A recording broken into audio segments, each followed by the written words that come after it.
Welcome to this edition of The District. I am Joan Garner, Fulton County Commissioner for District 6.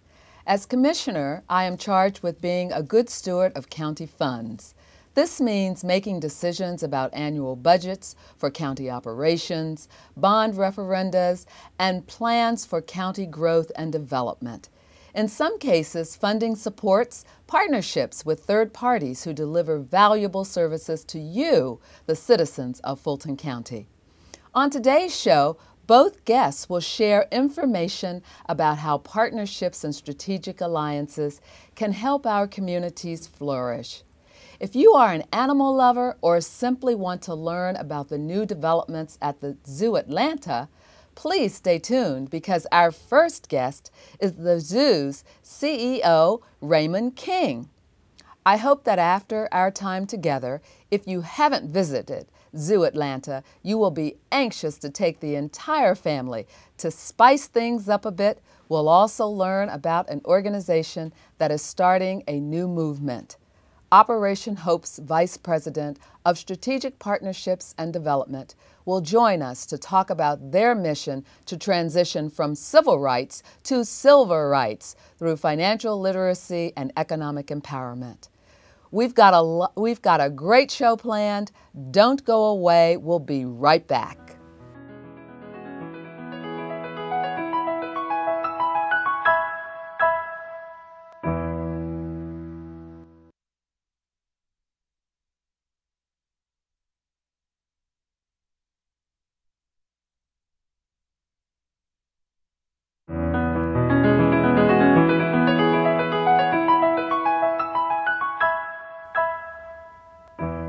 Welcome back to the District.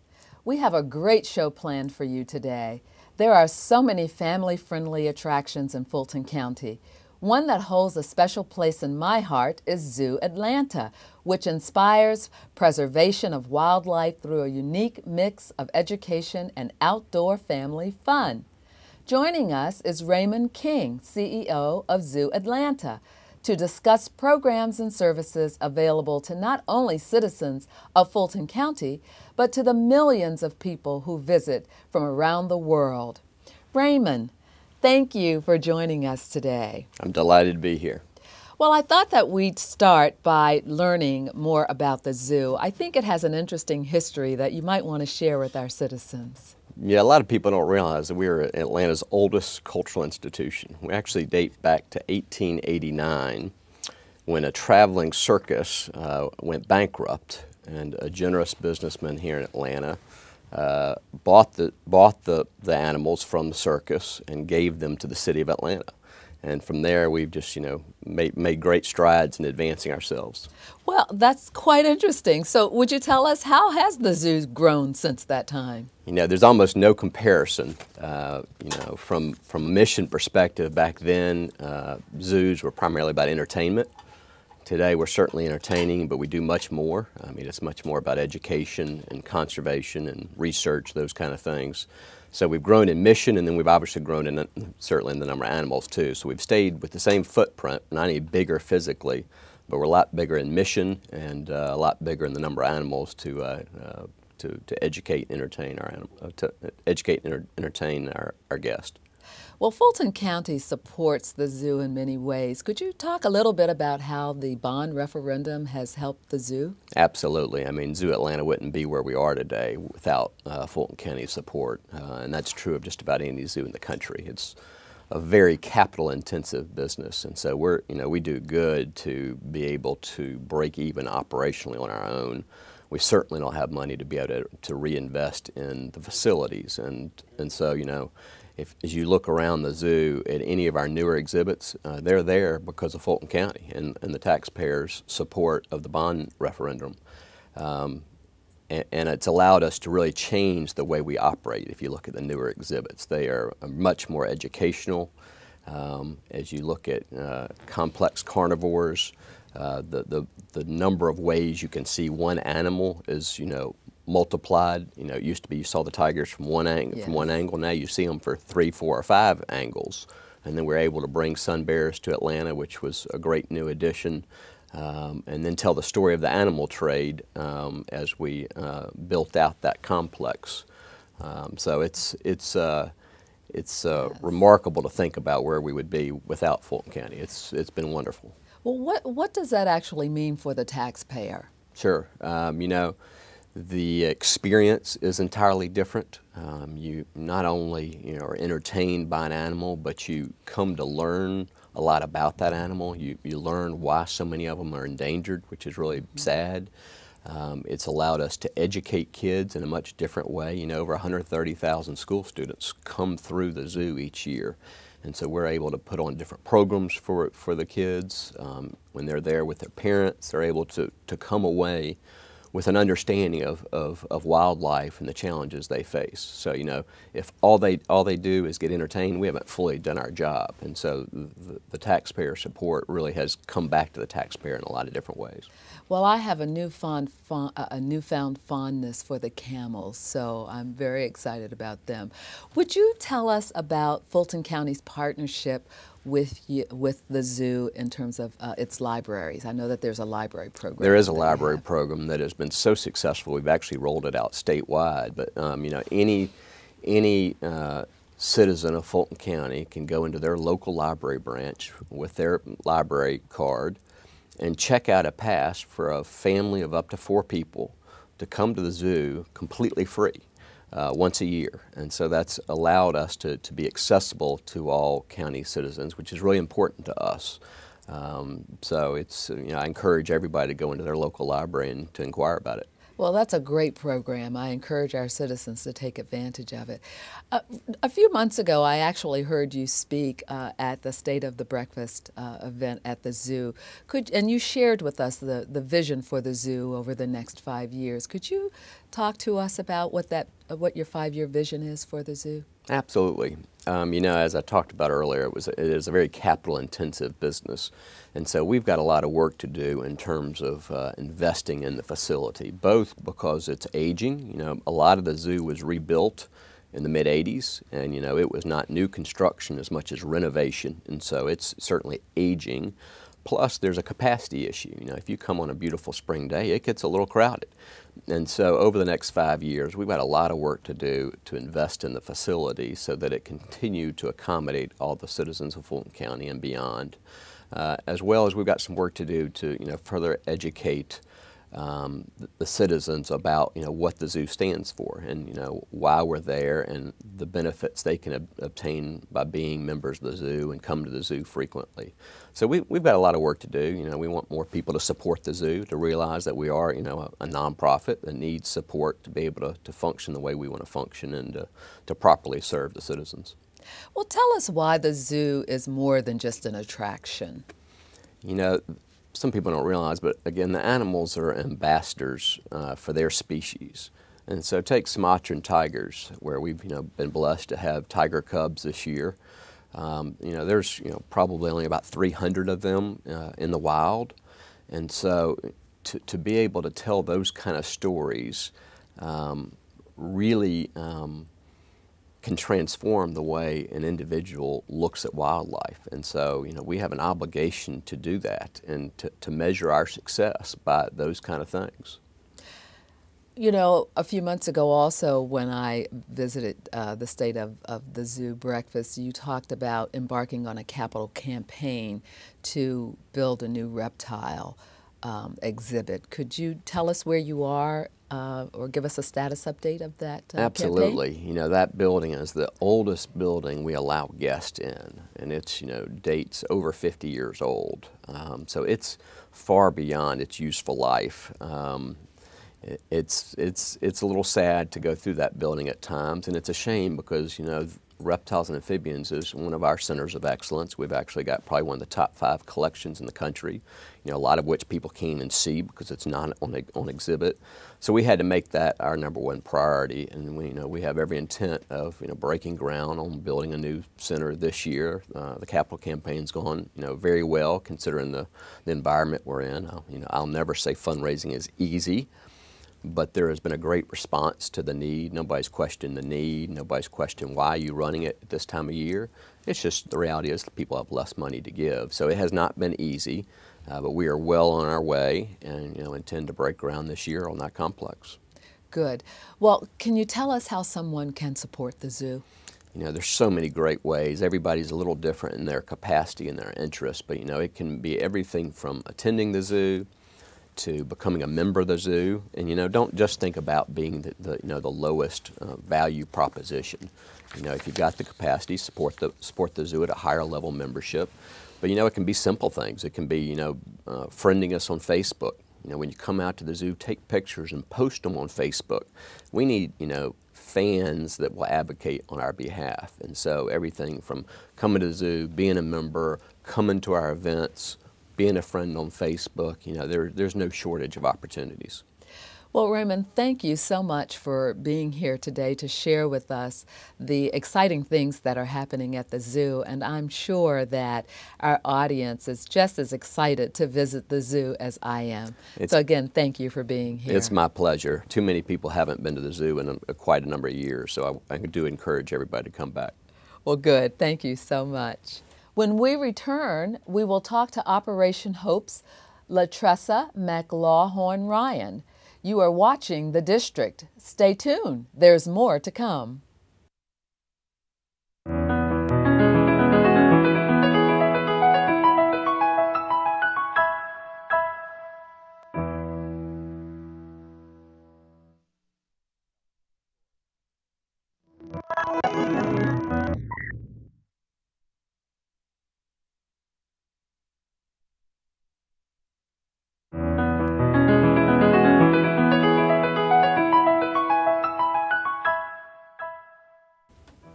Welcome back to The District, everyone. If you are just joining us, we just had a great conversation with Raymond King, CEO of Zoo Atlanta. Each of you now have a personal invitation to visit the zoo for memorable animal experiences right here in our own backyard. We just talked about the value of public partnerships in building a stronger, more vibrant District 6. Our next guest represents an organization whose mission is also to establish relationships and strategic alliances that serve the community. Operation Hope has become a leading provider of economic tools and services on behalf of low-wealth individuals. Joining me in welcoming Latressa McLawhorn Ryan, Global Vice President of Strategic Partnerships and Development for Operation Hope. Latressa, thank you for joining us. Thank you for having me. What is Operation Hope and how did it get started? Well, Operation Hope is a financial dignity nonprofit. We got started in 1992, actually after the LA riots. And the goal of Operation Hope is to eradicate poverty through providing resources to the community, most specifically the underserved and economically disadvantaged, so that they have access to free enterprise and capitalism. Well, you know, I keep hearing about this term, silver rights. Could you tell us how this came about and what this concept means? Well, a lot of people forget that when Dr. King passed away, he was working on the Poor People's Campaign. And at that point, that was the target for, or the focus for the Civil Rights Movement. So Operation Hope has taken the 21st century standpoint to focus on the next step, which is what we call civil rights. And the focus of civil rights is to allow or provide resources, as I mentioned, that allow members of the underserved communities to access and be successful participants in free enterprise. Well, why is eradicating poverty so important? Well, as our founder, John Hope Bryant, likes to say, there's a difference between being broke and being poor. Being broke is a temporary condition. Being poor is a disabling state of mind.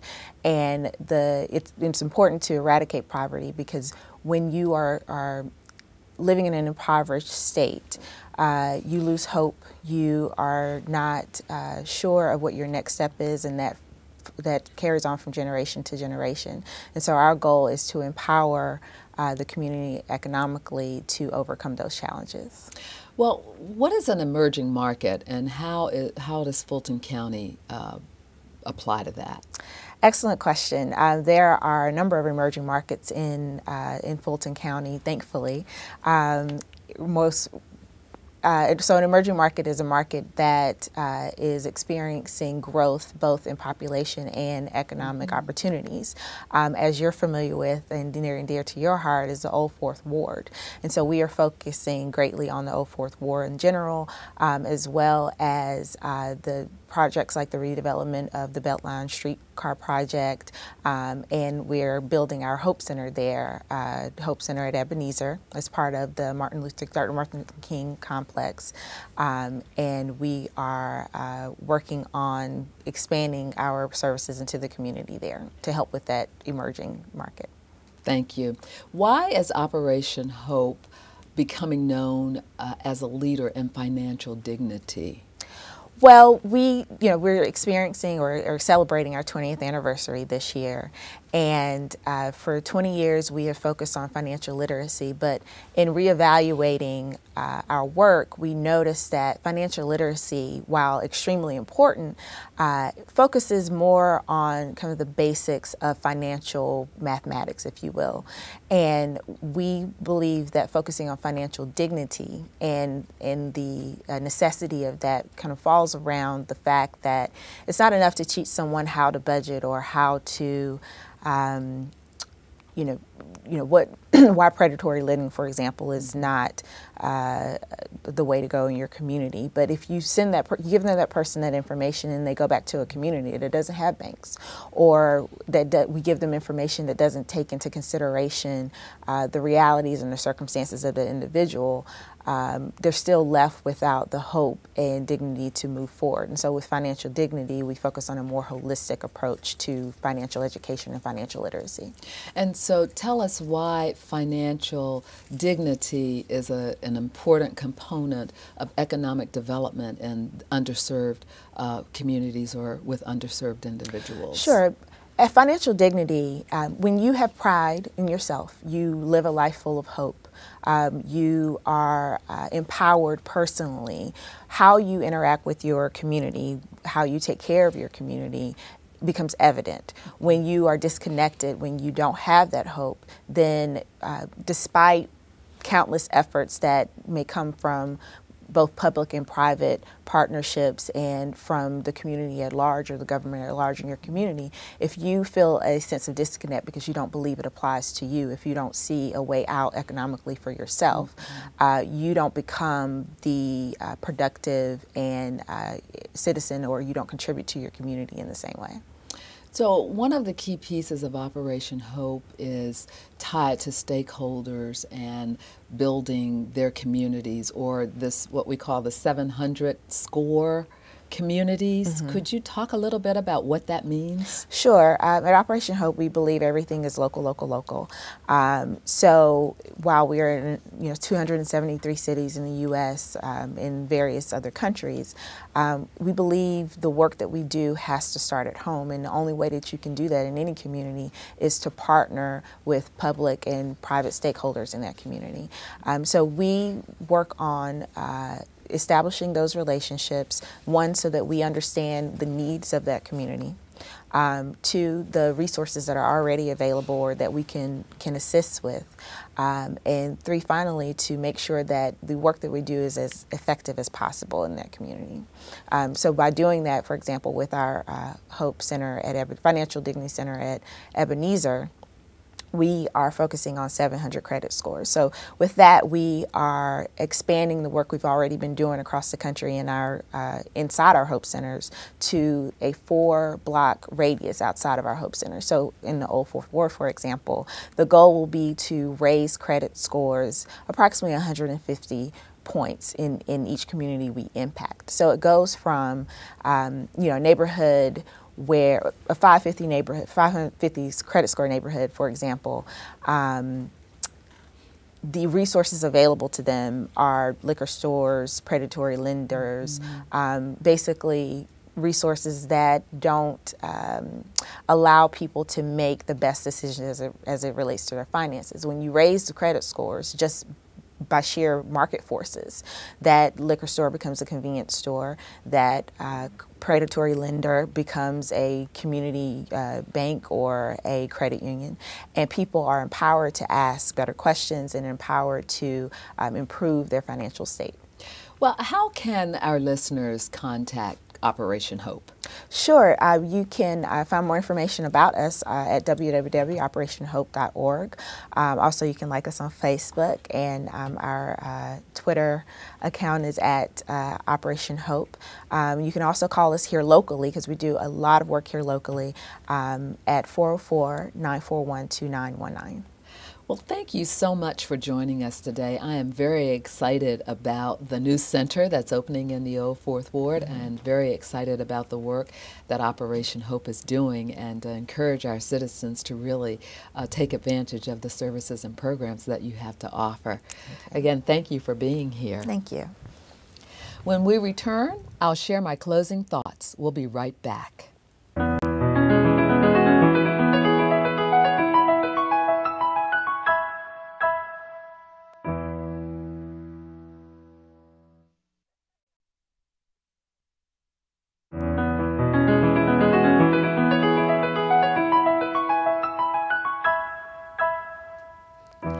Just as civil rights was about giving people equality before the law, today's featured nonprofit, Operation Hope, is sparking the new generation of this movement called Silver Rights.